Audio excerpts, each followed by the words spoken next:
My first hand is a sewing hand, and I grew up knitting, and I grew up sewing, and I grew up weaving. You know, I grew up very close with my grandmother, and sitting side by side, touching arms. You know, she would read to me, and we would stitch, and we would knit. I come here, I also find that same intimacy and that same warmth.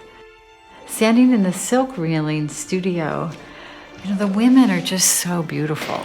And what they're doing, their hands are so wise, and I really could stand there all day and just watch. You know, it touched me so much. You know, you look at those, what we call maybe early technologies, and you think, how does that still come forward in time? And how does it have relevance to where we are now? So to be able to have a small opera theater with the history of voice that is inhabited this theater, that is very special.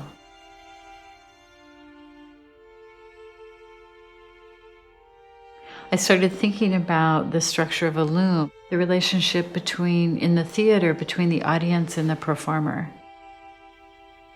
The woman that is on stage, she's a very, very skilled weaver. We're doing a very plain weave. The audience is actually the structure for the making of the weaving. In making each seat 2 cones of thread, like we have 2 hands and 2 arms and 2 eyes.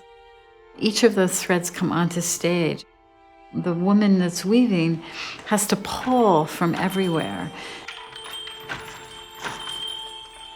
It's almost like the thread is like light. It's ethereal, so the threads, each one is very fine, but as it comes forward and they gather, they become more and more tangible. So it's also about the kind of collective power of that. As she weaves back and forth, you hear the wood and you hear those bells, and then those become the rhythm, those become the voice of the loom. In the top of the balcony, there's a woman from the silk reeling studio, and she's taking the sweaters and picking the threads out. The sweaters come from the community.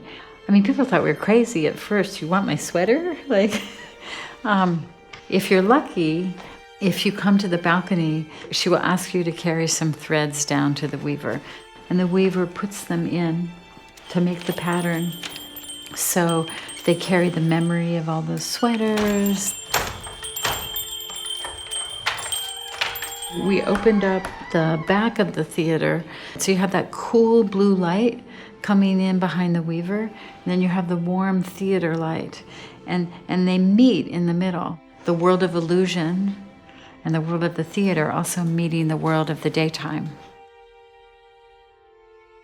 It's the balancing of all of those things. So it's unmaking, and it's making, and it's the sound of the bell, and it's the silence of the theater, the darkness, the tension.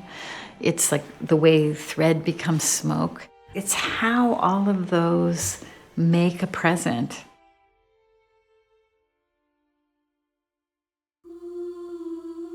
So this project is related in several ways to the project in New York, the Event of the Thread. It was in an armory, which is an enormous drill hall that's the size of a city block. In that enormous volume, we made a giant weaving, really. So in the middle was a large piece of cloth, and that cloth moved up and down and was turbulent as a consequence of a field of swings that people could sit on, and when they moved, a rope coming from each swing held the cloth and raised and lowered it. You know, you walk in a space, and the light and the smell and the temperature, all those things affect how you feel and what you perceive. It's like, how can a project choreograph all of those qualities to make a space where you can just pay attention to the nuance of all of that?